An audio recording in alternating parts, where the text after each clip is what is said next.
am putting the poll question there. Okay. Wonder what that little flicker was. All right. I am early. I can write my time down. My pen running out of ink.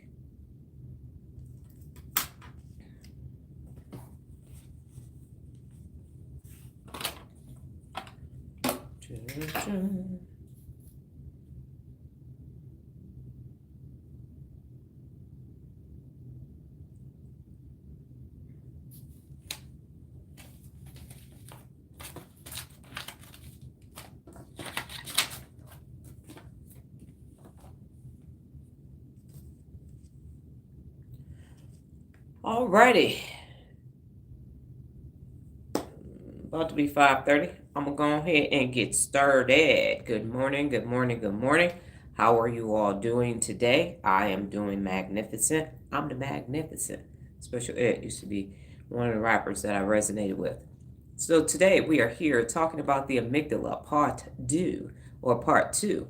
Now, I'd just like to put a disclaimer out there. This is for informational purposes only. Should you need medical advice, seek medical advice from your primary care physician. Okay? Got it? Good. Informational purposes only for you to use this information how you see fit, if it fits. Okay, so on your own, we're going to take in some deep breaths. Going to inhale and exhale. Inhale and exhale. And one more time. Inhale and exhale. All right, today's topic is we are talking about the amygdala part 2. And this information came from the Cleveland Clinic website. Let me say that again. From the Cleveland Clinic website. So what are some of the conditions and disorders associated with the amygdala? What are some signs, and how can you assist yourself with it? How can it help you? How can it benefit you, and how can it not so much benefit you? And I may even include the situation that I had to contend with yesterday, depending upon the time. So here we go. Conditions and disorders. Most conditions that can affect or involve your amygdala are psychiatric, which means they're mental health related, or neurological, which means that they're brain related. Many amygdala affecting conditions fall under both categories because disruptions in the brain functions commonly affect your mental health. So, what does that mean? So, the mental health conditions, and this is not an inclusive list, but the mental health conditions that the amygdala can affect are anxiety disorders, intermittent explosive disorders, Culver-Bucy syndrome, mood disorders, panic disorders, PTSD, phobias, and personality disorders. So I'll say that list again. The systems, the situations, and health conditions that the amygdala can impact are the anxiety disorders, intermittent explosive disorders, Culver-Bucy disorders, mood disorders, panic disorders, PTSD, phobias, and personality disorders. Then the brain-related conditions that can include, and again, this is not an inclusive list, but they are Alzheimer's disease, autism spectrum disorders, brain cancer, epilepsy, as it has to do with the temporal lobe epilepsy, and a stroke. So when those things are taking place, they are both physiological and neurological at the same time, or psychiatric. So what happens is this nice little amygdala. I'm gonna have to get a T-shirt with an amygdala on it because you can see it's inside of the underneath, right in this area here. And it's just a small little almond-shaped thing that causes a lot of issues for everybody. So some of the common symptoms or signs or conditions that the amygdala affects. Symptoms can include emotional changes and automatic body processes shifts because of those feelings. So we got some examples here, 2 pages of notes today. So some examples of the process shifts includes in your systematic nervous system. So you got a fight or flight, sweating, or fast breathing. So something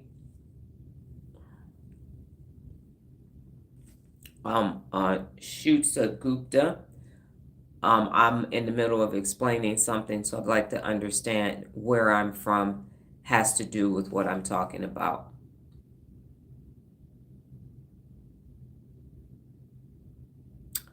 Okay, Martin.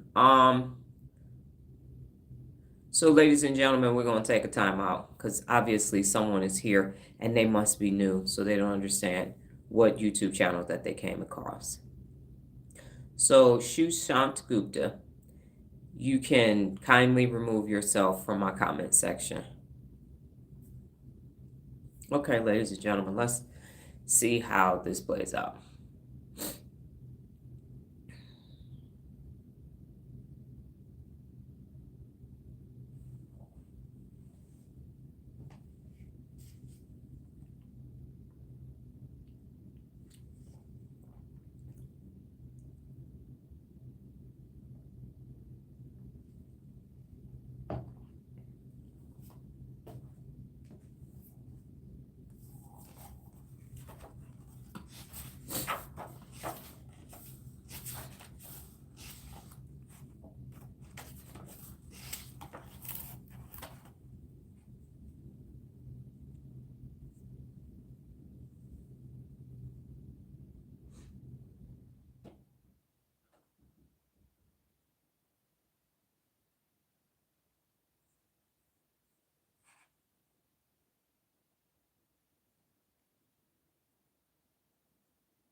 I am here.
Okay, so as I was stating, that some symptoms include fight or flight, faster pulse and heart rate, sweating, and faster breathing.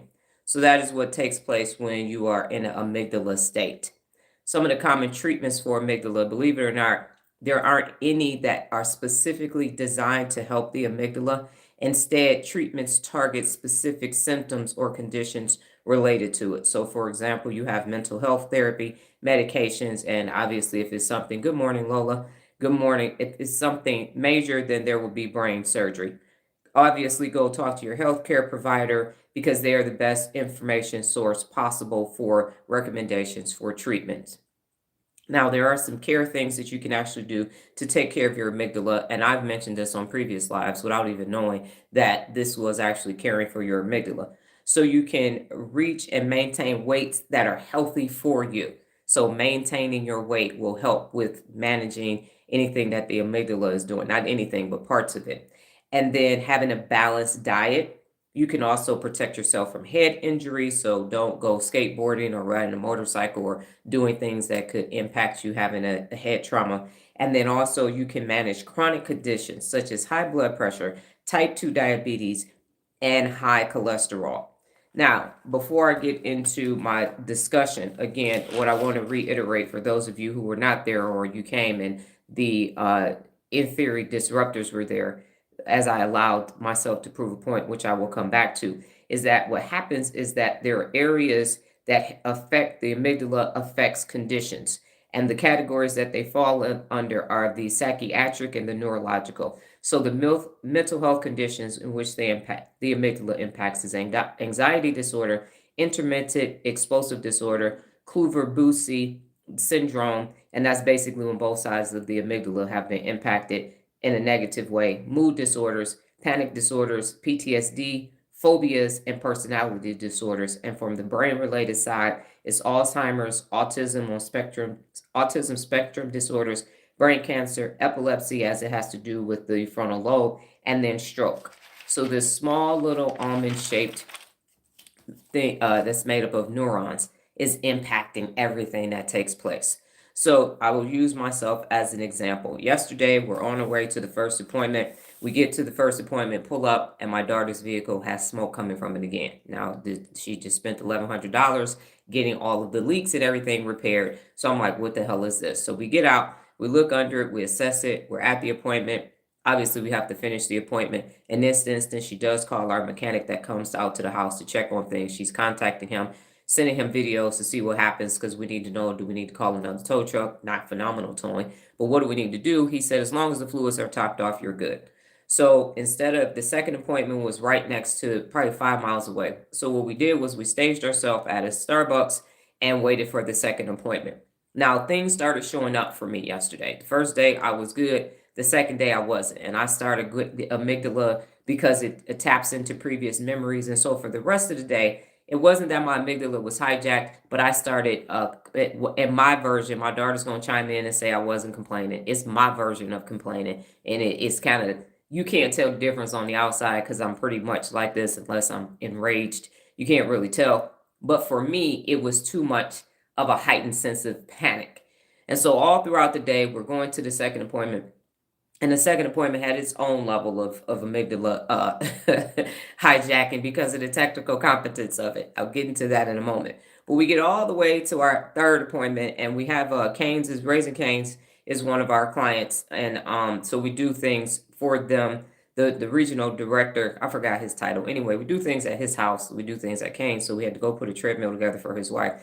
And so my daughter was saying, hey, we're going to be there, but the vehicle was still messed up. We're so close to home, we could walk. He's like, no, I'll take you home. So the point is, the moral of the story is my daughter's been wanting a second vehicle anyway to turn this Dodge Journey into just a primary vehicle. So now it's time. So while we're at Starbucks waiting, she gets on the phone. She calls Ford and say, hey, I need a Dodge, not a Dodge Journey, a Ford Maverick. And then the guy, nice guy, talked to him. He said that right now they can't sell any because the rear camera, something's wrong. Got about 10 more days on that. So it's like, okay, cool. So this vehicle needs to be fully functioning for the next 10 days. And now we have the mechanic coming over this morning to check it out. Drove home, no smoke, everything's fine. So it could have just been fluid runoff, who knows. But as I was still home, I'm over here feeling some type of way. And so initially I'm saying, this vehicle is still connected to my parents and all this other stuff. They don't ever do shit right. So all that's coming up. And then finally I go downstairs and I'm basically checking myself as I'm washing the dishes. I'm like, the fuck is wrong with you? If you don't get your shit together, what the fuck you over here sniveling like some little punk and shit? What the fuck is a vehicle? It need to be repaired and all of that. So I said, how dare I? And then I thought about you all. And I said, so you're going to tell me if the people on the live saw you right now, they were like, see right there, that's real leadership. Look at her. Look at her over there, keeping her composure, but inside panicking. This is some bullshit. Because all day long, I was like, what is this about? What is this about for me? What message is this? I'm like, how many times I had to buy a new vehicle because this one is broken also. The moral of the story for me was, and even till this morning, I realized that it wasn't the current situation because my daughter is prepared. It has high 700 credit score, all that. She's good to go. It was from growing up. And every time, because my mother's credit was always jacked up, she never had money for a down payment, car breaks, she got to get on the phone, siblings got to help her out, everything. So that's what was coming up for me. And because this vehicle is still associated with them, it was like, they ain't did shit right. And I didn't go to the dealer when they picked this car out because my stepfather said, we got this. Okay, cool. But there were things, I'm like, if I had been there, I would have negotiated a better deal. All these other things would have taken place, but whatever. Learning lessons for my daughter. And so what I realized is everything that's associated with me isn't amygdala. You're not sitting over here like, her dramatic ass, she came on the live late, she did something. What else? Was she prepared? Did she have an interruption? Did she act? So it's not. All of the things that we experience that are not fight or flight, like real shit, are because of unaccountable people, because of unaccountable adults growing up, PTSD, past trauma, all of these things that are not neurological, that are just happening in our day-to-day are from unaccountable people. And that is what keeps fucking coming up for me, because I'm like, nobody is sitting anywhere on earth that didn't deserve it recovering from something I did. Don't start none, won't be none. But nobody is over there like, and then I paid her $80,000 and I'm still waiting on my. No one is having that experience. Yet I am. I'm like, and so that's what was frustrating for me yesterday. I'm like, so here we go again. But I have the great relationship with the mechanic. So my daughter is not having this experience. She has the ability to go to a car dealership potentially and get another car right now if she wants to. That is there sitting there for her because of everything that I taught her, financial literacy and all of that. But I did not get that experience. So I had to go through my mother panicking about a car. Then I had to figure out the right way to do it. And so it felt like for the third time, here we go again. But that wasn't the reality. All the clients were like, hey, cool, you good? You all right? Okay, great. Even with the first day with the gentleman across the street checking on us, y'all need some food, well, God bless you and all of that. So I couldn't be in the situation that I actually created for us because the amygdala will say, hey, this is that same experience, but it actually wasn't. We sat at the Starbucks, had a conversation, caught up on some stuff, talked to the Ford dealer. The guy got the information, said, I'll contact you. Is this your number? I'll be back in the office on Monday. She already needed a second vehicle. And so things were working out, but it wasn't working out for me because of this past trauma. Because of this PTSD moment, I'm triggered by yet again something that happened many decades ago, but it's still present. And that's what happens with the amygdala. That's what happens is this false positive that said, this is a shit show. And my daughter, Nola, if you want to chime in, she was like, that wasn't really what was. I know that's what you felt like on the inside. That's what she said. So that was happening in your head. It's not what was happening, but in my head, that's what was taking place. And I was checking the dog shit out of myself because I said, how dare you? How dare you be the realest real leader that there ever is, and you over here letting this shit from your past impact your current present day life? How dare you, the unmitigated God, Dr. Donna? And here you go with this damn hijacked amygdala from some shit from the 70s, 80s, and 90s. But the reality is that was my reality. So was I wrong? I don't know. Did it stop me from doing what I needed to do for the day? No, y'all all still got y'all responses. I still did everything I needed to do, but I didn't like how I felt while I was doing it. So I'm going to do something about it. And while the Cleveland Clinic said, There are no treatments for the amygdala. Why not? Why not, Cleveland Clinic? Why are there no treatments for the amygdala? Why? We can treat cancer or mitigate it or stop it or eradicate it, but we can't treat it? Why can't we? And I believe the answer is motherfucking unaccountable people need to start being accountable. Because most of what we experience is from some unaccountable person. And I'm not discounting what people with mental illnesses. I'm not talking about those things, but I'm talking about the people who don't have them. I don't have a mental illness, but I had a whole bunch of hijacked ass amygdala experiences in my life. I do have that. We wake up every day on the receiving end of somebody's unaccountability, which causes us to have to go, wait a minute, what's going on? Hold on, let me check this. What is this? What is we doing? And then it just creates this next unaccountable moment. And now you have all of these just in case. Emergency fund, just in case. I gotta have water, just in case. I gotta have this, just in case. Yeah, all this just in case shit. House full of just in case shit. But why can't people just be personally accountable? Why? I believe that will end 90% of this fucking hijacked amygdala fight or flight freeze appease state. You all and anybody, are y'all there? Can someone text anything? Am I wrong? Do you come to me and then leave going, well, that didn't work. Well, that was a fucking shit show. I don't know about her. I don't know about that. Why? You don't have that experience. And that's what pissed me off yesterday was because I don't get to go see Dr. Donna. I don't get to have a Dr. Donna's experience. One thing that what's his name? Lucas, the man who made Star Wars. I see his face and I can't think of his name. George Lucas. He said he never got to see Star Wars because he made it. So he never got to see Star Wars ever. Everybody else got to see it, but he made it. So I don't ever get to experience personal accountability like you get to experience personal accountability because I made it. So I'm always on the receiving end. And my daughter will say, but that's why you're here and that's what you came to do. But sometimes I want to be on the receiving end of somebody's personal accountability. Okay, Bruce. That's what I'm saying. More people need to be personally accountable because we can't keep passing on these amygdala moments. And again, I thought, oh, it's neurological. And now my research has gotten me all the way down to this almond-shaped portion of the brain that's located in the limbic system in the cerebellum, just sitting there wreaking havoc on everybody's life. That's what's happening.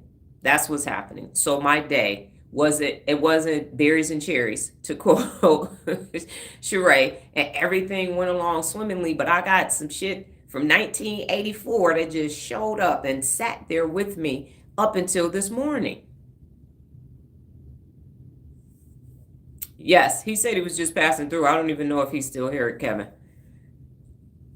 So do we understand what I am saying? So the amygdala is this very small thing, but it is causing so many problems in the world because of how powerful it actually is. It is extremely powerful, and it is taking us on these journeys. And then because of the PTSD component of it, it's trauma. You don't have to have gone to war to have PTSD. If you grew up in the hood, you got PTSD. If you was in a toxic relationship, you got PTSD. And it just shows up. And now we're being told, oh, okay, well, go see a mental health specialist. Go see a mental health specialist and do some deep breathing and work through it. How about everybody be personally accountable? How about that? How about we try that? How about instead of saying, well, this is how you can kind of deal with the symptoms of it, why the fuck we still got to have symptoms of it? Why? It's not necessary. It's not like teething, so teeth have to come in order for you to be able to chew. No, it's not like you got to go through puberty or go through menopause if you're a woman. It's not that something that has to happen.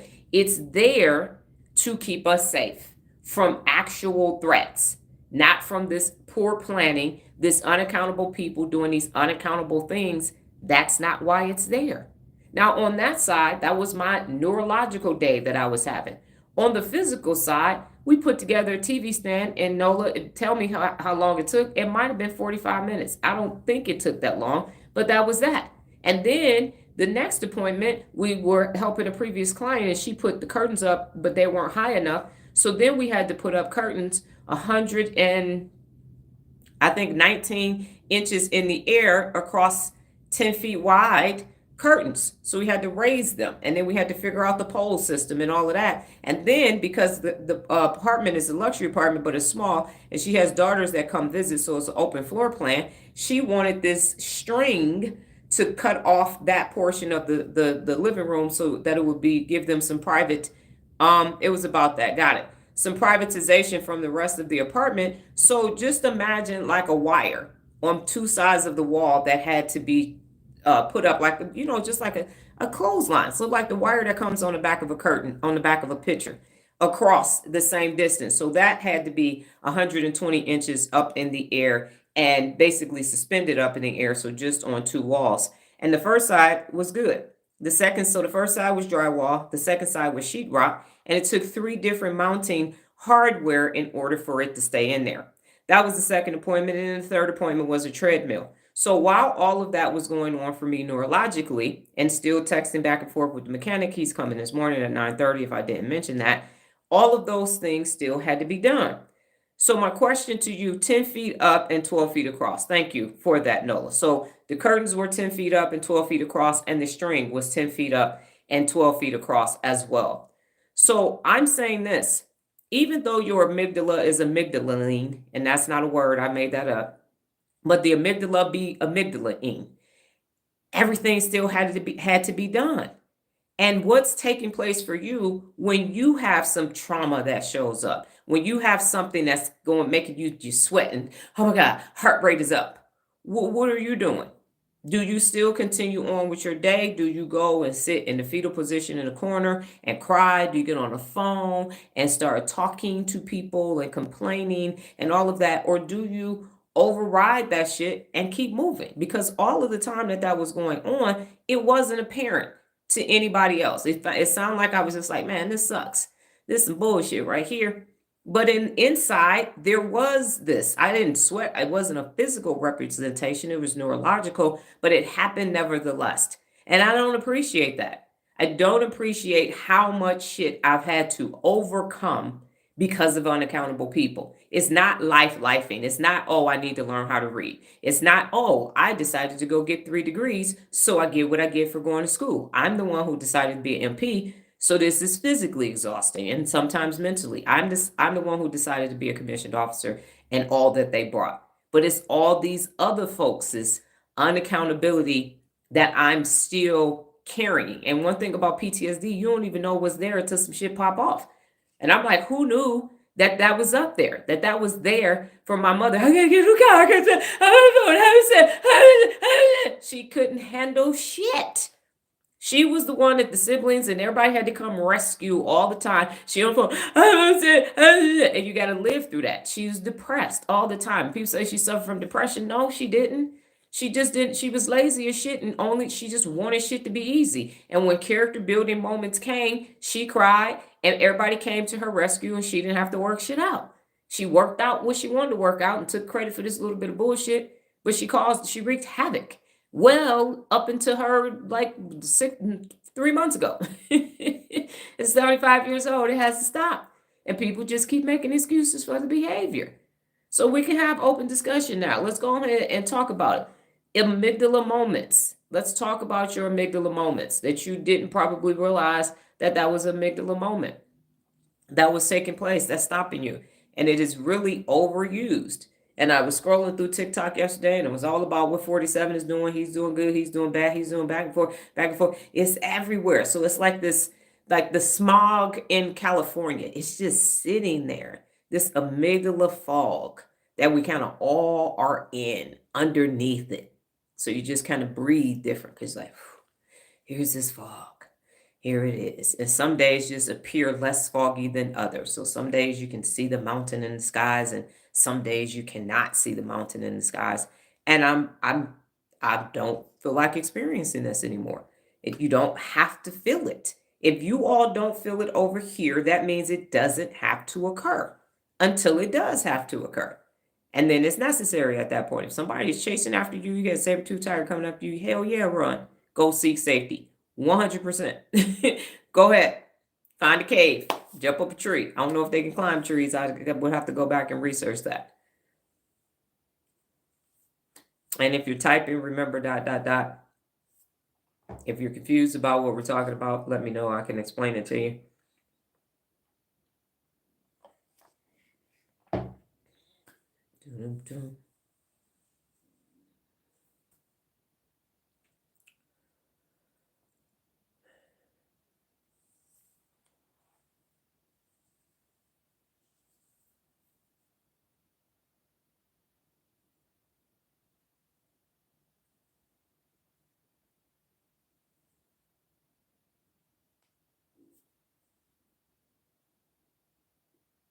It's a great time for me to do my ergonomics for my hand. Okay, so the question that I was asking was to explain an amygdala moment for you all. So if anybody was confused, thank you for the information, Nola. But I'm asking y'all now. You know? Okay.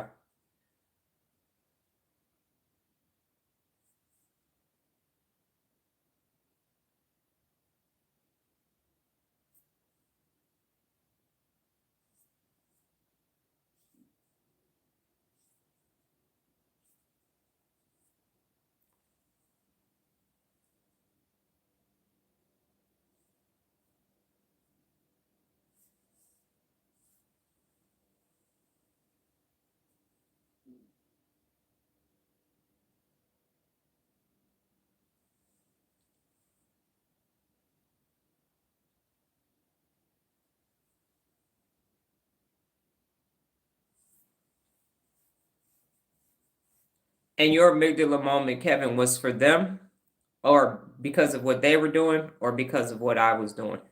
What was the moment?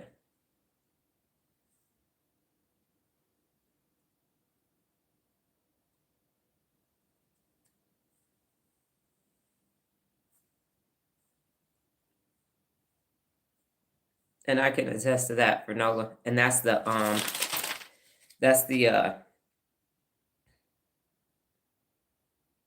the intermittent explosive disorder as well.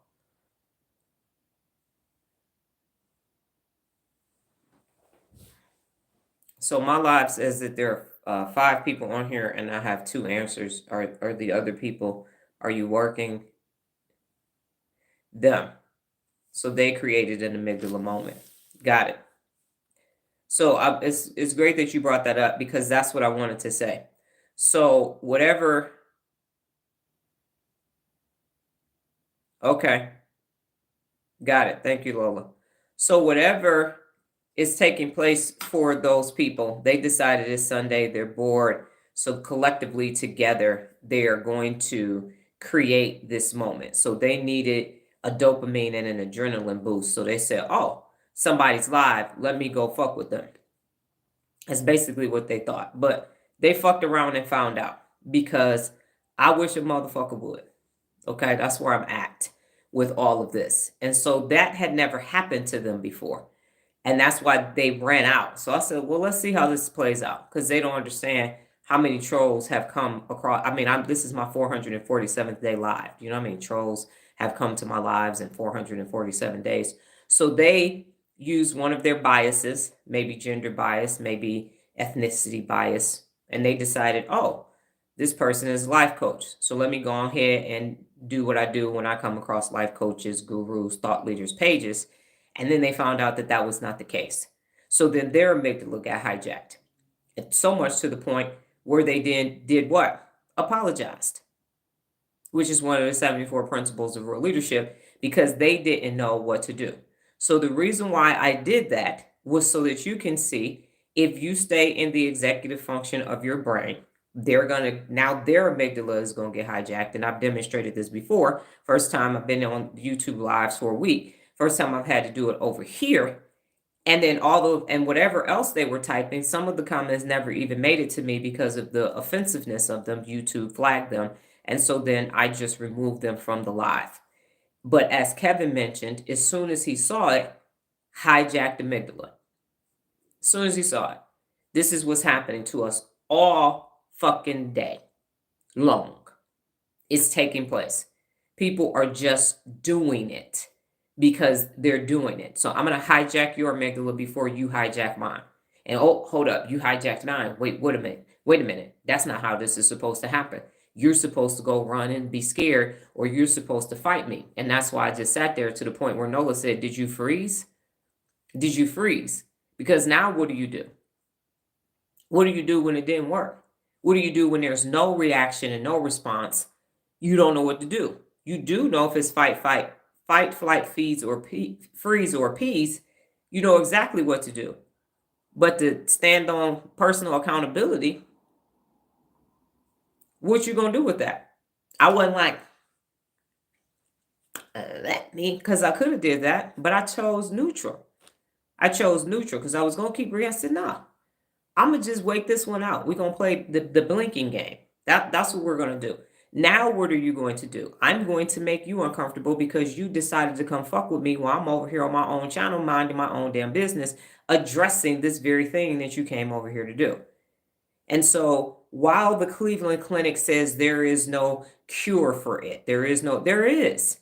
I'm about to start saying, actually, there is. I'm like this close to saying, yes, there is. Yes, there is, because it's unaccountable for them to not research this, to literally say, well, would you go see your mental health care provider, go see a therapist or something like that, get on some medicine and pray to your higher power and hope for the fucking best. Or people could stop creating amygdala moments. They could, because what you can't do is force somebody to be in a fight or flight response and be your best at the same time. That's not going to happen. That's not going to happen. So people can use the executive function of their brain and focus on being personally accountable. And guess what you can't do? You can't be personally accountable and unaccountable simultaneously. It's impossible to do. And so we're just continuously rewarding unaccountability and forcing people. So Kevin, you join. Kevin, you join. I'm not answering questions about myself. So that's not about to happen. It's disruptive. Either you're going to stay here and listen to your amygdala about your amygdala, or you can go. So Kevin, you joined late, and now here you are. And the first thing that comes to you is them popping off and me having to make the decision. Do I block them? Do I continue saying what I'm saying? Do I let this play out? Why? Because of somebody's unaccountability. That's what this is about. Somebody is not waking up, being their best. So let me go do something. Idle mind is the devil's workshop. That's what it is. So somebody sitting idle, looking for something, some type of comfort, but not something that's going to be growth. It's not. And it's like, I did exactly what you, ha ha ha, I'm a troll, and I got you upset. I won. No, you didn't. You lost. You lost your ability to understand that you were trying to hijack my amygdala, and now you don't have access to personal accountability, which means you're going to continue to be unaccountable back in Loserville. So you came across this and decided, I'm going to fuck with her. No, you're not. You fucked with yourself. That's what actually happened. Didn't stop me from doing anything that I'm doing. And that is the issue. And now it's all the way down to the amygdala. It's all the way down there. And what do you do about it? That's what I'm working on. Because I don't, because you felt, everybody felt it. Oh no, what are we going to do? Here come a troll. We're going to let the troll be a troll and then send the troll back to Loserville. That's what we're going to do. And so we have another one. Must be something in the atmosphere.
Okay.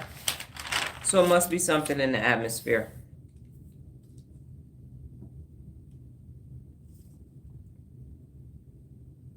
So again, ladies and gentlemen, I am demonstrating what needs to take place when people are coming into your life, attempting to hijack your amygdala, attempting to get you up in arms about absolutely nothing.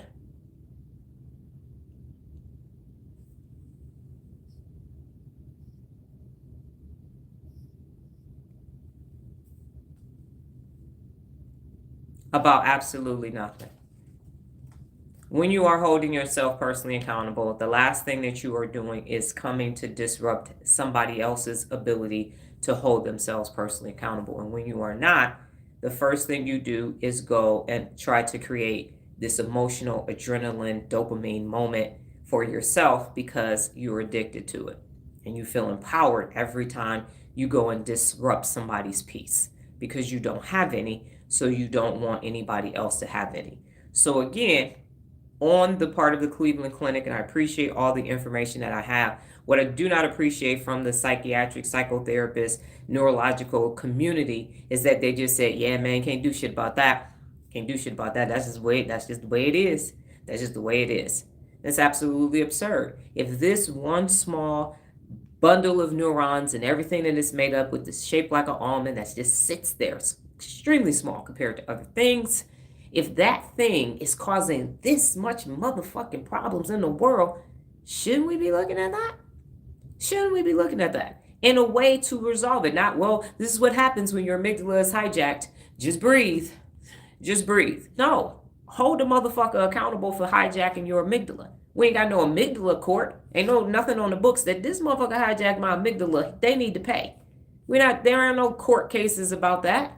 Although there should be at this point, because no one is willing to sit there and go, why is this happening? Why until now? Me. Because now I'm all the way to the amygdala is the reason why people are unaccountable. Fight or flight, I'ma choose fight. I'ma choose run. I'ma choose personal accountability, which is best. Which means stay in the executive function of your brain and let the amygdala do what it naturally does when it's time to actually do it. But no, we're just going to let unaccountable people still be unaccountable and make everybody else on their own figure it out. Instead of saying, no, stop being unaccountable and start holding yourself personally accountable. And 99% of this shit is going to disappear because all we're going to be doing is waiting for saber-toothed tigers. And then the rest of the time, we're all going to be woo-san and we're going to be personally accountable and we're going to be creating oxytocin instead of this adrenaline and dopamine rush that's fleeting on a good day, and we all gonna create this love hormone. We always say, oh, world peace, let's all get along. Okay, well, you gotta work to create oxytocin moments. You have to work on that. But you can, see, some of y'all jumped. That wasn't hard to do. But what was challenging was to sit here and remain calm until those people left. That requires being in the executive function. That's what that requires. So that's mental strength. And the only way you can stay in the executive function is to hold yourself personally accountable because that's right here in front of the lobe. That's where it resides. That's how you stop all of this amygdala hijacking. Now, as it comes up from PTSD, you then handle what's taking place.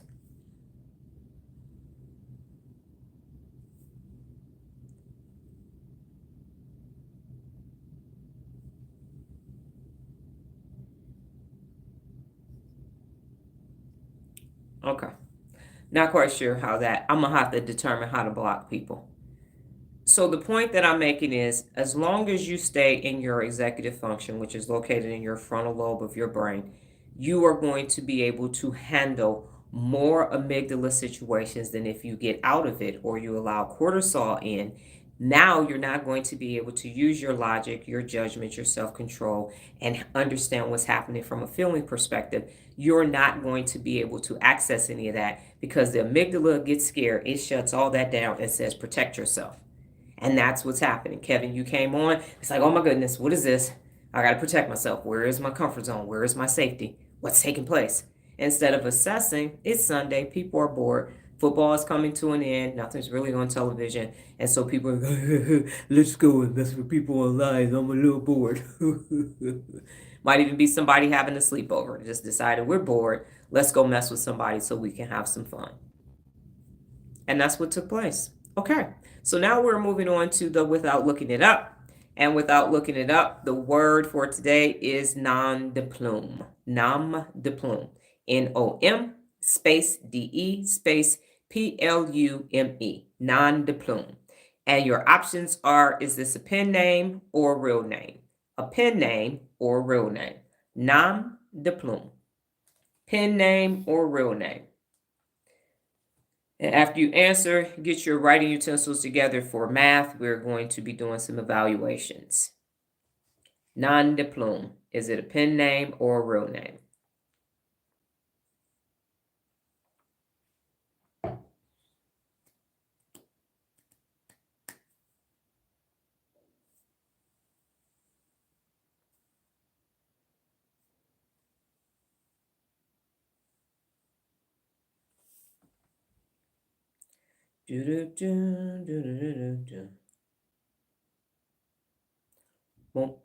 Without looking it up. Nom de plume.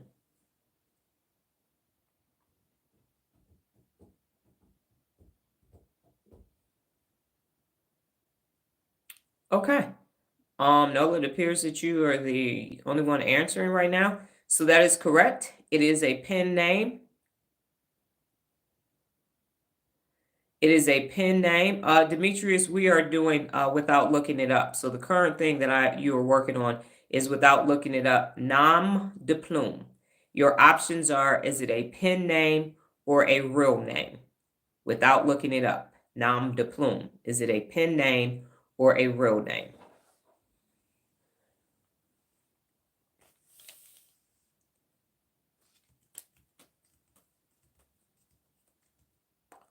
Doo-doo-doo.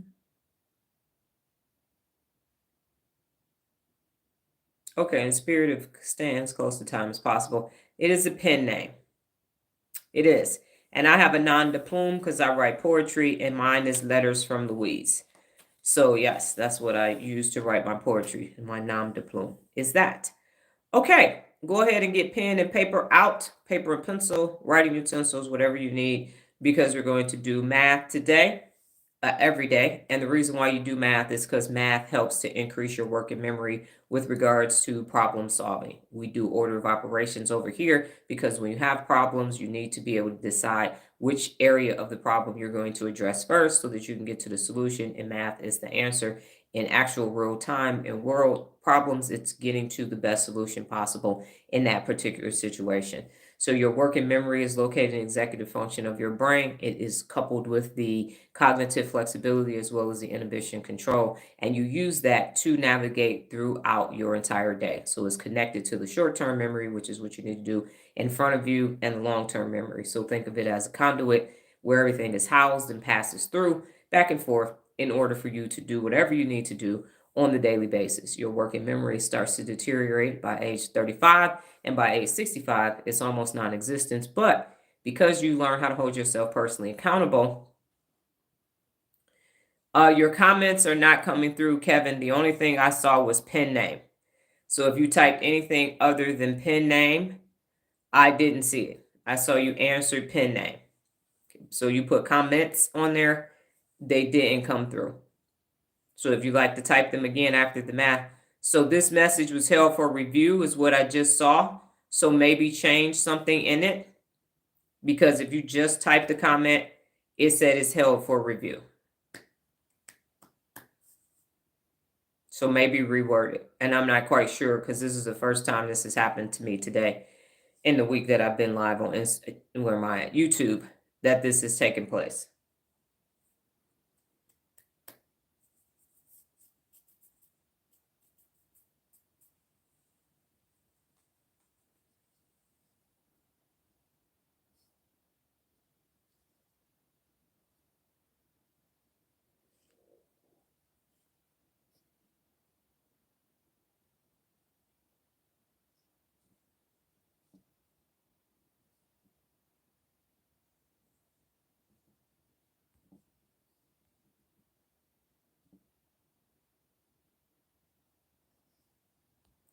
Give me 1 second.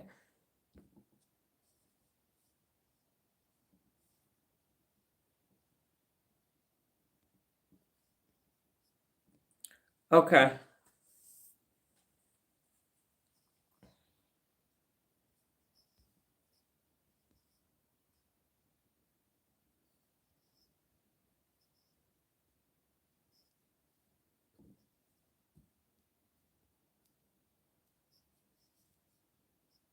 I don't know why that's showing up. Okay. All right. So we're going to do, actually, let me just end the poll because now it's popped up and I can't get it back down. So the results of the poll are question are in. Be honest, do you avoid conflict? 53% of the people said no. 46% of the people said yes. If you're still on here, explain your answer. I don't avoid conflict. Don't start none, won't be none. You come fucking with me, you're gonna find out. That's how I see that. Because the longer you let conflict sit and simmer, it turns into a bigger shit show. So when you can handle conflict when it occurs, that's one of the 74 principles of real leadership. When you can handle conflict when it occurs, it just works out better. Yeah, 26 votes. Yep. They did a drive-by, answered it, and went on through. So explain your answer for the people who are still here. And what I will say is that we had peace on YouTube for a week, and here come the motherfucking accountable trolls. Just, and again, why are they there? Because the people around them are not holding them personally accountable. That's why.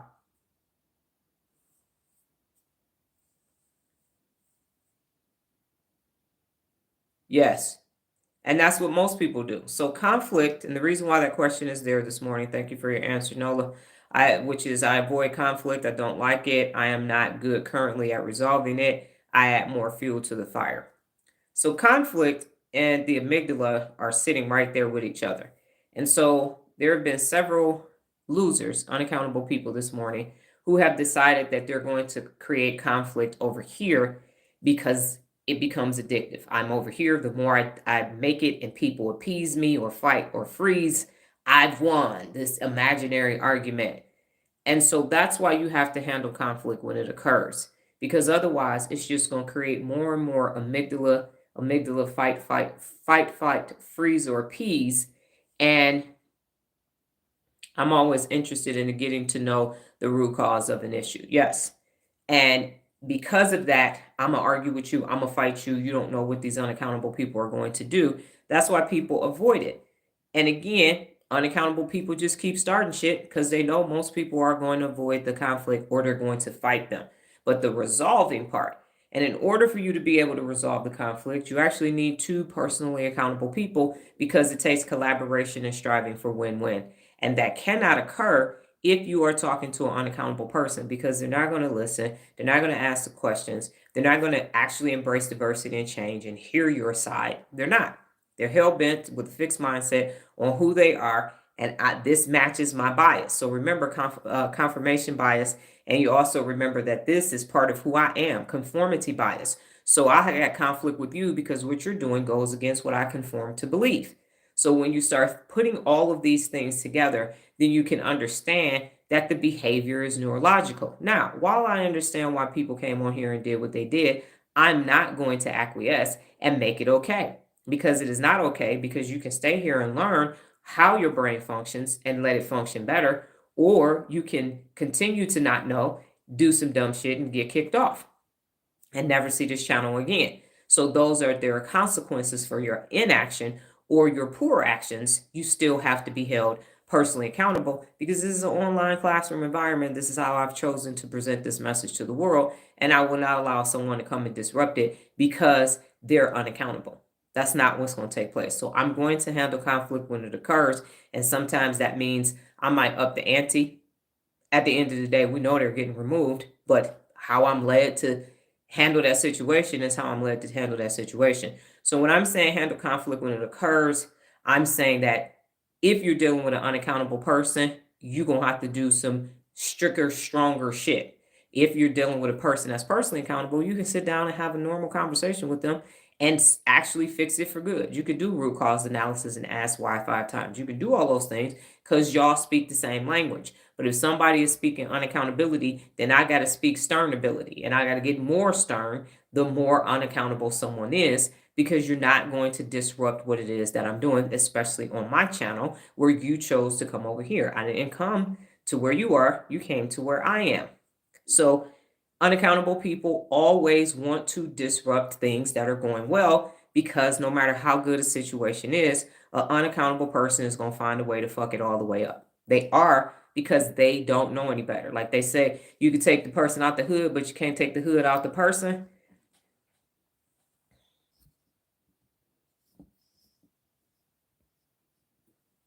You can take the person out the hood, but you can't take the person out the hood. So that concept is very true. You can try to bring an unaccountable person into a personally accountable environment, and if they are not ready, they are going to continue to be personally unaccountable. Okay, so by now you should have your math taking materials here with you. Let me set my clock, and we're going to be doing evaluations. So let me give you the problem twice, and then you will have 1 minute to solve it. Obviously, if you solve it before the minute is up, go ahead and put your answers in the comment section. So here is the problem. 12 minus 3 times, open parentheses, 4 minus 1, close parenthesis. 12 minus 3 times, open parenthesis, 4 minus 1, close parenthesis. Okay, you have 1 minute. I'll say it one more time. 12 minus 3 times, open parenthesis, 4 minus 1, close parenthesis. 1 minute on the clock.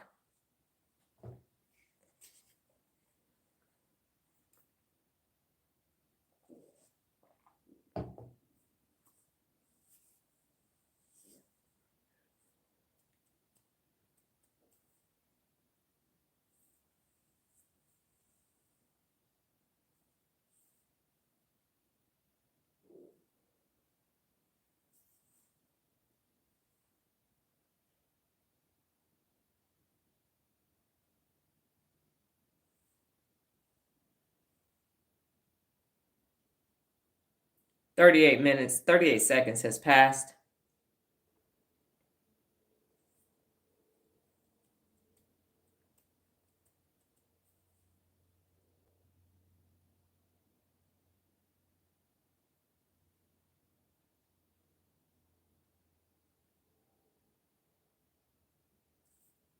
And time.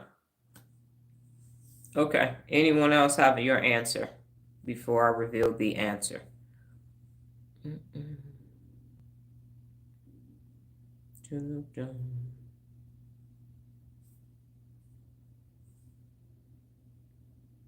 Okay. Kevin, do you have an answer before I reveal the answer?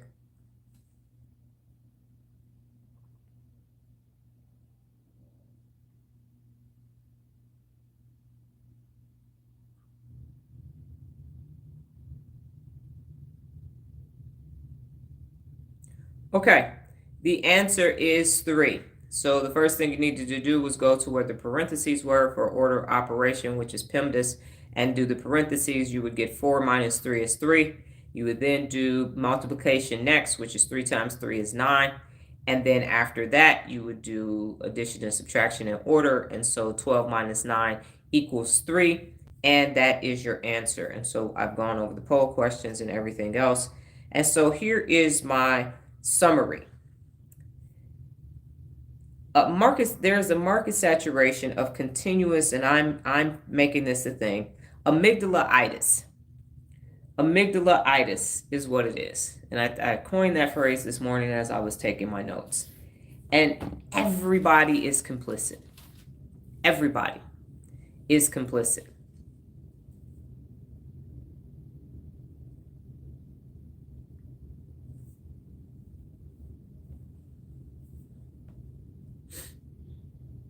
Why did you answer the question, Sidekick?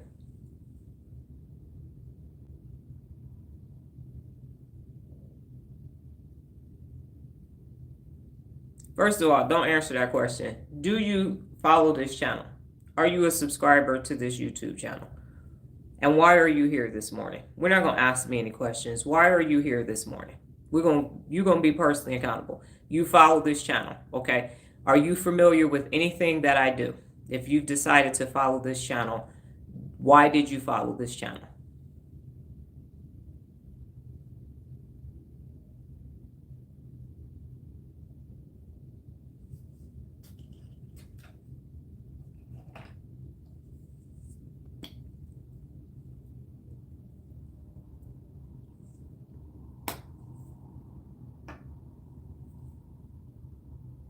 And I will answer your question. I teach adults how to hold themselves personally accountable. That's number one. I am now in my phase of my research where I understand what is causing adults not to be personally accountable, and it resides in their inability to stay in their frontal lobe. So, inside of your frontal lobe is the executive function of your brain. Part of that is the working memory. In order for you to use your working memory, you need to be able to problem solve. And so, math is how you solve problems. And in order to do that, when you understand PEMDAS, you can start to solve your problems better because PEMDAS is directly linked to problem solving. So, that is why we are doing math to enhance and increase your ability to solve your problems on the day-to-day basis.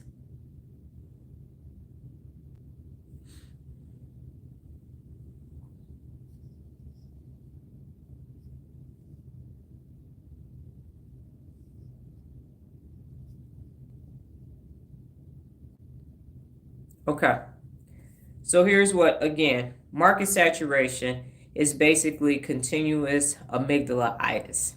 And what I have just decided in this moment, thank you for all of the unaccountable people.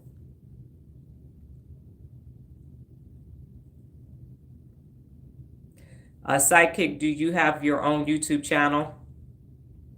Do you have your own YouTube channel? Don't answer that question. Ladies and gentlemen, if you need to go ahead and go. Sidekick. I need to know who I'm speaking to. So if you could give me your credentials, your degrees, who am I talking to? Because you don't have a photo and your name is Sidekick. So I think of a phone and the Sidekick vehicle that used to be back in the day. So who are you? Who am I speaking to so that I can understand who you are? So where are your degrees from? What are they in?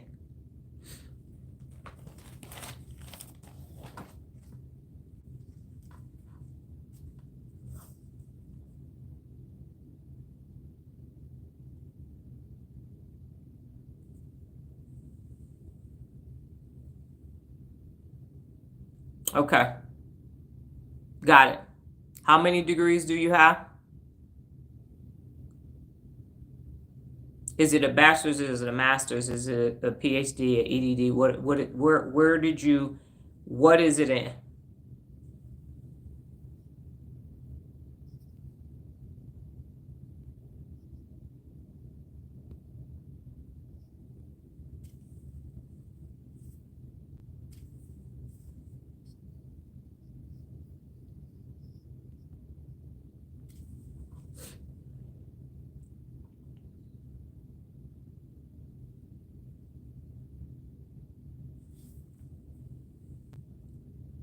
So what's happening here while if Sidekick continues to answer is, okay, so you're doing your first one. Do you know how many degrees I have? And what your experience is? So you're a sophomore in college. Okay, got it. That means you're 19, 20 years old. Somewhere around there, in theory. Okay, so first of all, you don't even have access to your full frontal lobe yet because you're not 25 years old. I'm assuming that because you said you just started college last year. Correct me if I'm wrong. Okay. So right here, this frontal lobe, you don't even have access to it yet neurologically. You get full, complete access to it from the ages of about 23 to 25. Okay, so you're asking me questions based upon not having access to this. And this is where all of your cognition is, the executive function of your brain, all of your logic, reasoning, everything that you do that makes sense cognitively is located here. So from your perspective, from your youthful perspective, You have what's called conformity bias. And so you believe, because you are a computer science major, that the math isn't hard enough for you. But I am not a math instructor. So you have to override that bias to listen to what I actually said. And so what I said was, the reason why you do math every day is to be able to solve problems better. And when problems and day-to-day tasks show up into your life, they show up in a random order. And so that's why people can't problem solve. You may have heard, if you are a computer science major, that you're good in math, so you can solve problems very well. Now, you might not be good in English, which is located, that's in a different part of the brain, and it starts with your orthographic processing center when you learn how to pronounce words, and then it filters back through your brain. So you are using your ability to do math well to say that the math was easy. But I didn't give you the math problem in order for you to solve a simple math problem. What I am doing for people who are not in school anymore is enhancing their working memory. So PEMDAS, as you know, gives you order of operation in order for you to solve the math problem. Using that same concept, neurologically, you are creating neural pathways in your brain to start to learn how to solve problems using PEMDAS. So I'm taking an existing system that most people were exposed to in elementary school and rewiring their neural pathways back to it in order to now use it to solve actual problems. So neurologically, the brain says, oh, I have a problem. Let me go to the first thing that's most important, which is what? Parentheses. So now the brain is naturally going to go, when they're looking for problems, looking for the to-do list, what's the most important thing that I need to do first? So I took two concepts that were unrelated and put them together. And if you are writing code, which I was a business administration major way back in the day, and so I used to have to write Fortran, Basic, COBOL, and Pascal, dead languages now. So you still have to be able to write the code correctly. So I'm going to speak to you in computer science terms. What I am doing is coding the brain so that it functions properly naturally. We are writing code for the neural pathways to personal accountability. Do you understand that now? So it isn't, let's just do math. So because you are a second-year student, you don't have complete access to your frontal lobe, and you have what's called conformity bias, which means I'm smart, I'm a computer science major, I love math, give me some hard math problems. I'm not on Khan Academy. I'm on daily personal accountability, so switch topics. And understand this is how you navigate through day-to-day life. So once you're finished getting your degree and you become an adult, grown for real, life is going to start lifing, and you're going to need your working memory to solve life problems, not math problems. That's why we're doing mid-math.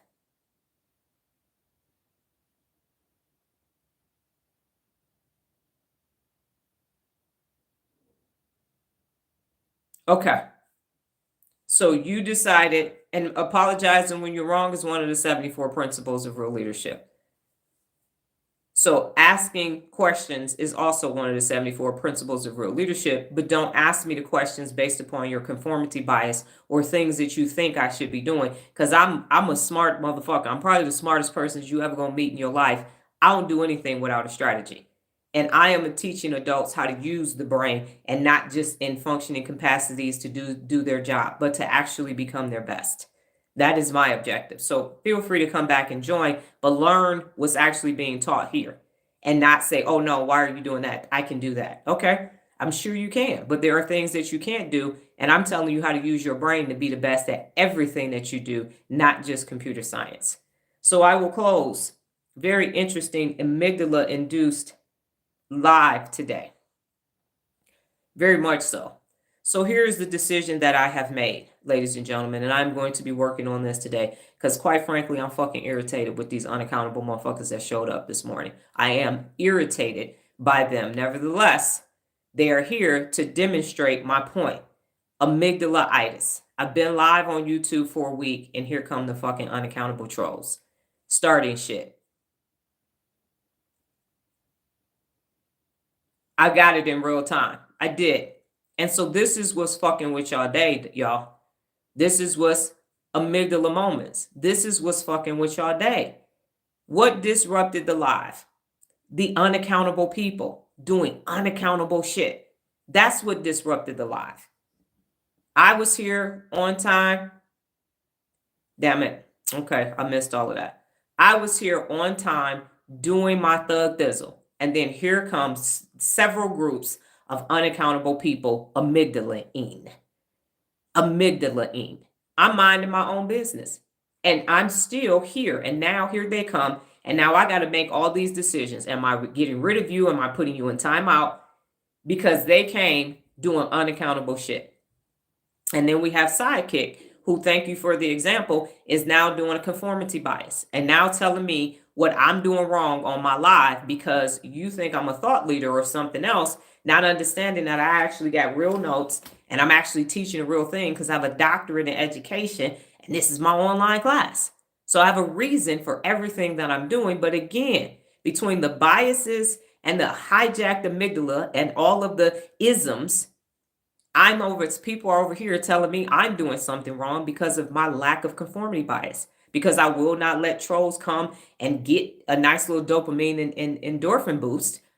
I'm not going to let that occur because I actually know that it's neurological. And I actually took the time to understand Sidekick's perspective, but I also let them know them, they, their, zer, whatever. That is not what's actually taking place over here. What is actually taking place over here is everything that I have divined and I decided to demonstrate on this live. I've been 11 years working on this theory of personal accountability and everything else. And people don't understand how that works because most professors are in a lab somewhere at school doing some research for the government, for corporations, or they want to be published. I'm already published. I am here making a dent in this thing called unaccountable ass adults fucking up people's day on a daily basis. And it is demonstrated right here and right now. That's what it is demonstrating to show what is actually wrong. And it's all this other stuff and people's inability to learn how to use their brain. And now we're all the way at the amygdala, causing all these problems. All these problems. I want to feel, I'm gonna make you scared. I'm telling you wrong. Fight. You're wrong. I'm not. I'm actually not wrong. I'm right. I'm so right. I'm so right. So much, very much right. I am correct. And it is being demonstrated this morning that it is amygdala-itis. I am not still talking about you. I am using you as an example. And so now you feel that I am attacking you. So now what happens for you is that you have now left your frontal lobe and your executive function and you feel attacked. And so now you want to fight back because now you're having an amygdala moment. That's what's taking place for you. But I actually didn't attack you. I used you as an example of what was happening in real time. Because when you told me, why are you doing mid math? You didn't see that as potentially making me go on the attack. You came and said, why are you doing mid math? Do harder math problems. And you yourself did not see that as attacking me. You didn't. You just, why aren't you doing harder math problems? And because of that, I'm like, when you say something to somebody and they feel attacked, fight, flight, freeze, or appease, and I didn't choose that. I chose to explain to you what I was doing. So your action is what started this whole thing. You answered the question and then you followed up with, why are you doing mid math? Why don't you do something harder? That's how we got here. And now that I'm using you as an example, you feel called out, but your actions, you didn't feel like you were calling me out. But that's what took place. You made a statement. I explained myself to you. Everybody can see your comments. And so I'm coming back to follow up with what you did. But your little bitty amygdala now has you feel like you're being attacked. So I'm going to ask you a question. Did you feel like you were attacking me when you told me that I was doing mid math? And why don't I do something harder? How was I supposed to take that?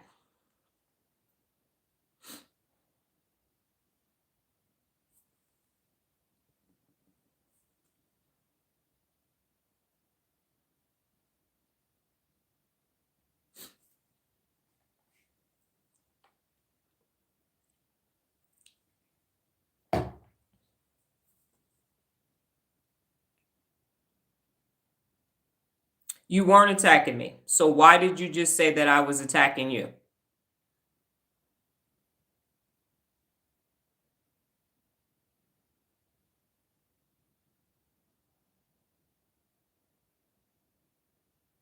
I used myself as an example this morning when I started an hour and 16 minutes ago. I am always demonstrating a personal accountability. So see, not sure. So I am always demonstrating, sidekick, that there are only two types of people in the world: people who are personally accountable and people who are not. And unaccountable people, as soon as something goes left, it's a credit or blame thing. But with people who are personally accountable, I'm accountable for all that I do and fail to do, and my objective is always best. So you had a natural reaction to math because you are a computer science major, and you told me I need to ask harder math problems without even giving it a second thought on my live in my classroom to people who are here for me. And you didn't even think about the impact that it could have on me because you like math and that was too simple for you. You probably did it in your head.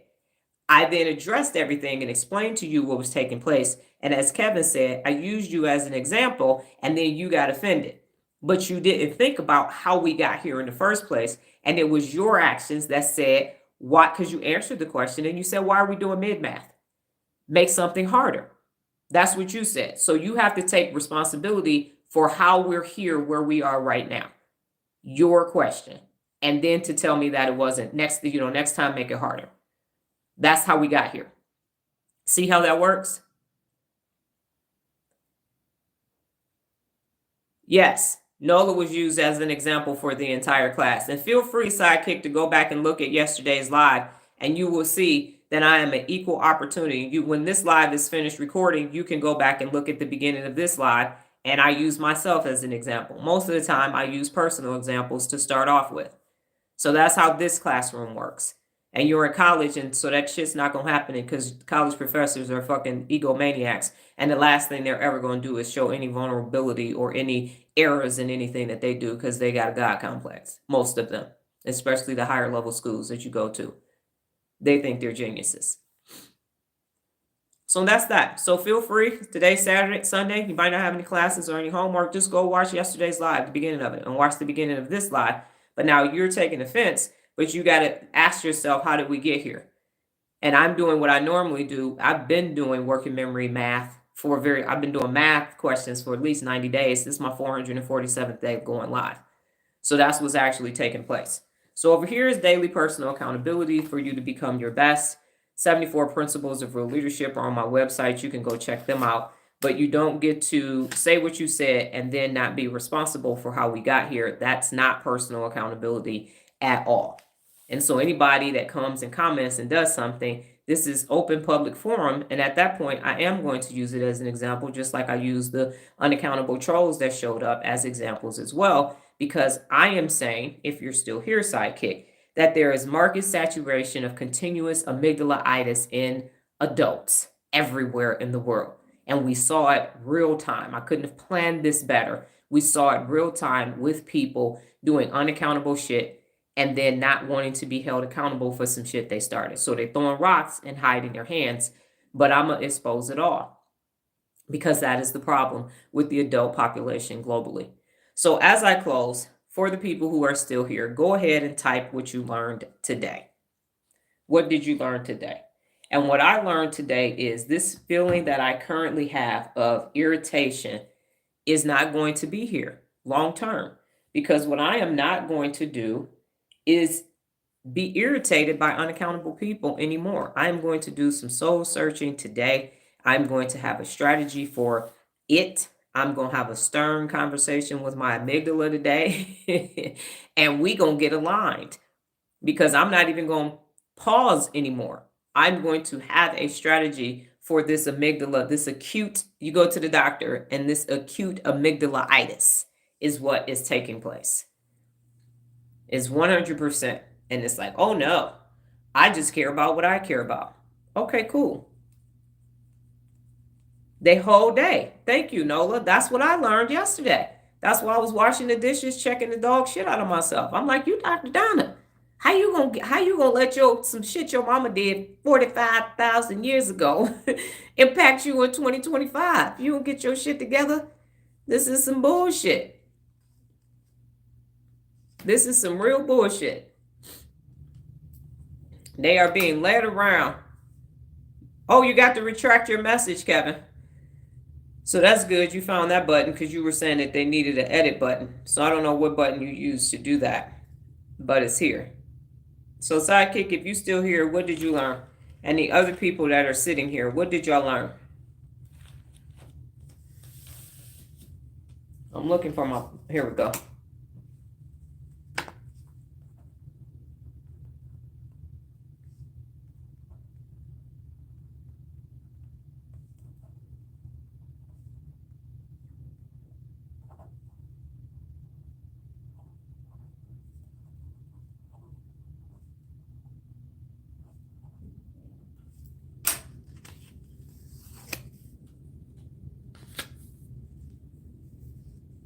Are you saying what you learned, Miss Jazzy B? Or did you just drop another line there? Yeah, so I learned that I'm not participating in the amygdalaness, the acute amygdalitis. That's what I need to write on this paper.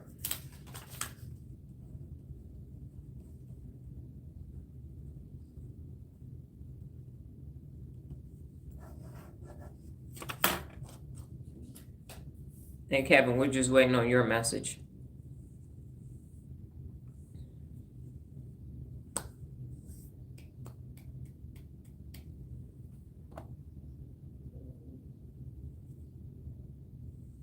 Yes, it does. And so for me, when it shows up, I'm going to have two strategies.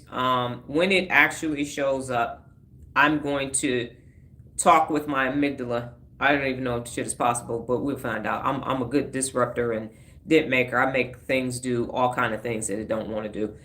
So I'm gonna really start looking at this because again, I was already at just people just need to hold themselves personally accountable. Oh, okay. In recent 100 and something days, it's in the brain. Oh, okay. It's neurological. Oh, okay. Stay in executive function. Oh, wait, hold up. Here's this damn amygdala. And this is where all the problems is. Okay. And everybody's just like, yeah, well, can't really do nothing about it. Can't really do nothing about the amygdala. So, it just is what it is. Just let it be and breathe and take some meds and let the moment pass. No, that's absolutely absurd and it's lazy. So I will figure this thing out because nobody is going to make me feel like this because they got acute amygdalitis. I will not feel this way ever again in life by somebody coming on my lives. And this is the reason why I'm hesitating to, shit, I got to go on Instagram. How many trolls going to be over there? And fuck them. Fuck every unaccountable motherfucker walking the face of the planet Earth. And I am going to make this a highlight so you motherfuckers can hear me. Fuck y'all. Okay? Fuck y'all. That's how I see it. Y'all the fucking problem. I'm over here minding my own business, teaching about the amygdala, and here y'all unaccountable asses come just because. And then don't want to sit in, and I don't even know if Sidekick is still on here, but there was this moment. I hope Sidekick got it.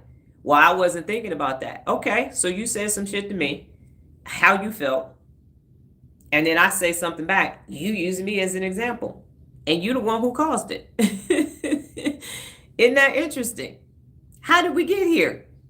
From a statement that you made. Not from a statement that I made. I did what I normally do every day on the live. And now I'm being told that the math ain't hard enough without understanding why the math is there in the first place. But see, the one thing I will say, and wow, I'm almost at an hour and a half. The one thing that I will say is because of me researching the brain in the last 100 and something days, I was able to explain why everything took place. Because that would have turned into a conflict. Motherfucker, get off my motherfucking live. All of that. And that's why I said, who am I speaking to? Who am I talking to so I can understand? And I brought the information down. There you go. You are still here. Who am I speaking to? So that even I'm an educator at the end of the day, so you could walk away more empowered with information and amaze all your friends as y'all have a coding party tonight. That's what I'm saying. So this started, and it could have turned into an argument, and it didn't. But I also have to hold you accountable for what you said and what you did. That's personal accountability. Is the number one principle of real leadership. Hold yourself and others accountable. You got to stay. Other people got kicked out, and the channel was hid from some of them because that was my response to what they were actually doing. So my objective until the day after I die is to teach people how to use the brain, how it functions, why it functions that way, and how do you use this thing that did not come with a manual in order for you to hold yourself personally accountable to become your best. That's what this is about. It is not about, oh, I'm gonna go get a good job, I'm gonna get a house, I'm gonna get a car, a spouse, some children, some offspring, or whatever. No, it's the day in and the day out. The unaccountables came to try to impact my day. And as Nola said, people are walking around in an amygdala state all day long. They are using their amygdala to make bad choices, do dumb shit, and blame everybody else for stuff going wrong. They're not using the frontal lobe. They're not using the executive function. They're not using their working memory. They're using this little bitty thing that was designed, wait for it, fight or flight. The amygdala is in the limbic system, and it's there to protect you from harm. And you are using this thing. That's like using a hammer to make omelets. It's not going to work. It's the wrong tool for the wrong purpose. So that, imagine if everybody went around with a Roku remote trying to run their life. Everybody be like, why the fuck you got a Roku remote in your hand? What are you, it's emotes on TikToks. Why? And everywhere they go, they're just hitting the Roku remote. You would look at them like they were crazy. Like, you ain't even got that. Is it hooked up to your phone? How? You trying to start the car. Ding, ding, ding, ding, ding, ding. Why the car ain't starting? I'm pressing the power button on the Roku remote. Why ain't it working? It's the wrong damn tool. It's the wrong tool. So you're supposed to be using your frontal lobe to run your day and your life, and you using the thing that's fight or flight. How that gonna work? Fight or flight. Ain't that what everybody doing? I'm looking for a fight or I'm running away. That's what's happening. Fight, flight, freeze, or appease. So this amygdala is running adults. And nobody can figure out until now, that's the problem. What the problem is? Amygdalitis, acute amygdalitis.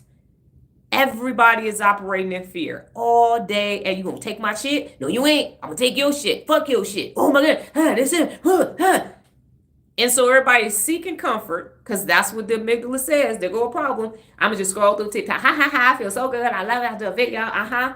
So you're just seeking comfort all day long, because the wrong damn part of your brain is controlling your life.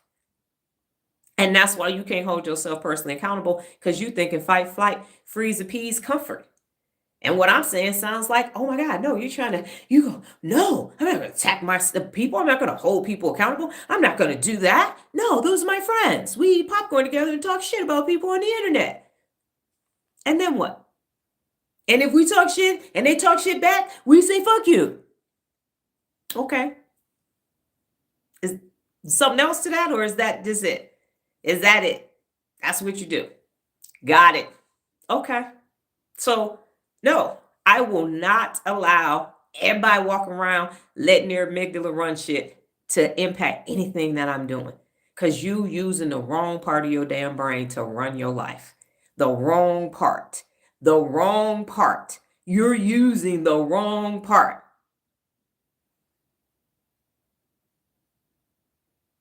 Yes, that is true. I think Sidekick already said they were subscribed, just not understanding what was taking place. And so thank you, Sidekick, for having that moment. And it was a teachable moment. We call that real time, real action moments, because theory don't work. This is practical application in real time. That's what real leadership is. That's why I'm doing it live instead of in some fucking classroom somewhere. Well, in theory, if it happens, like, no, this is real shit. This shit that happened for real. And this is how you use the principles of real leadership, and everything that I'm saying. Stay in the executive function of your brain, and everything gonna work out. Let the amygdala do the job, and ain't shit gonna work out for you. Everybody that let their amygdala guide them is not here anymore. They're off in YouTube land somewhere in the YouTube sphere, but they can't come back over here. That can't happen. So thank you for your extended time today. For those of you that are no longer here with us, because you were an example of what not to do. That's why I said people teach you what to do and what not to do. We had 2 examples of both of those today, 100%. But over here is personal accountability.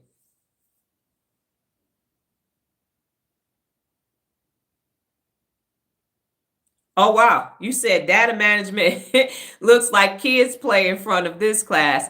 Man, my brain overload in this class. Yes. And what that is called is cognitive overload.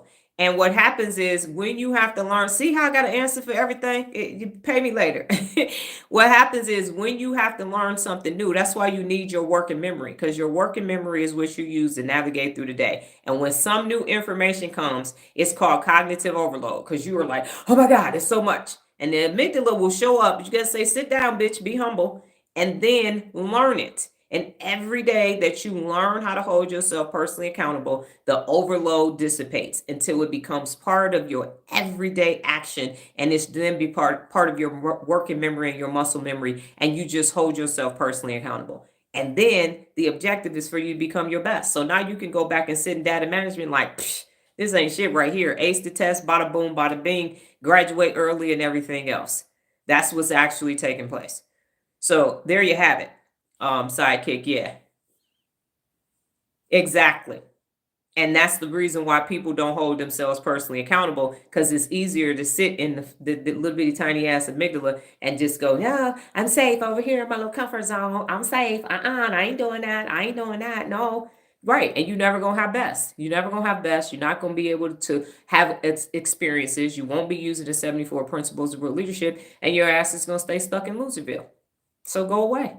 Bye-bye. But do not allow people's amygdala to impact your day. The more you learn how to hold yourself personally accountable, the better off you're going to become. It's just going to be better. It 100% is. Everything that you do will become better. All right. So anything else before I get out of here? It was an extended live. I thought it was going to be longer. I knew it was going to be longer this morning. I just didn't know why when I got up. Fortunately, we're not leaving yet, so I can go have some wonderful, yummy oatmeal. And then I can actually have a treat after I eat the oatmeal. It just takes a spoonful of something, makes the medicine go down. Honey, I think it was. I didn't watch the Sound of Music. Okay.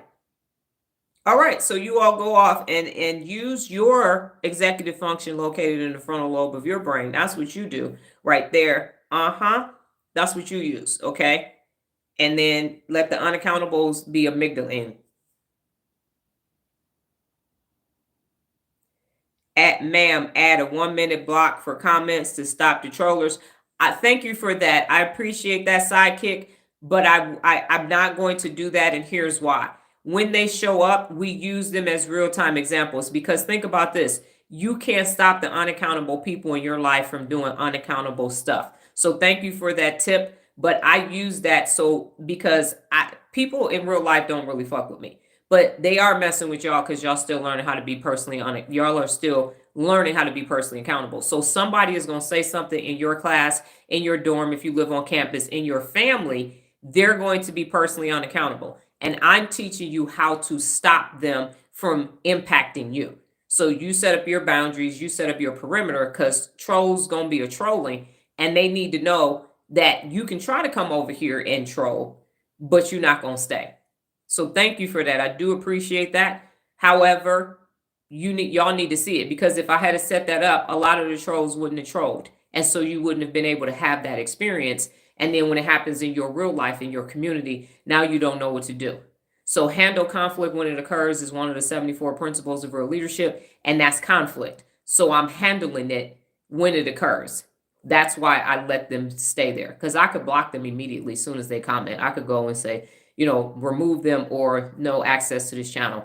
I've been live on TikTok for 400 and something days. I do Instagram lives, and I block them if I'm in the middle of something. But if I feel the need to say, oh, this is a perfect example, this fits in, that's why that's there, so that you can see it happening. Because a lot of people will say, well, this is what I do, this is what I do. And then shit actually happens and they don't do nothing that they said they were going to do. So I walk the walk and talk the talk at the same time. And lead by example is another 74 principle of real leadership. So you have to see, because personal accountability is actions, it's behaviors. So you have to see it being done in order for you to do it. So I learned a concept at Frito-Lay, which was tell me, show me, let me. And so I tell you, I show you, and then I let you. So when trolls come, I'm showing you how to do it. So when you get to your life, I'm letting you do it in your own life. But thank you for that tidbit. If it gets to be too much, I will remember that and I will do it. But yeah, Don't start none, won't be none. Trolls ain't ready for me. I used to do stand-up comedy. I will drag their asses all over YouTube. Send them back home to their mama crying like a little bitch. I can do that too. Okay. So y'all go off and have a wonderful rest of your day. God willing, higher power in the universe. I will be back tomorrow, same time, same place, different t-shirt. Take care. Wait, let me do this highlight first. Okay. Take care. Adios.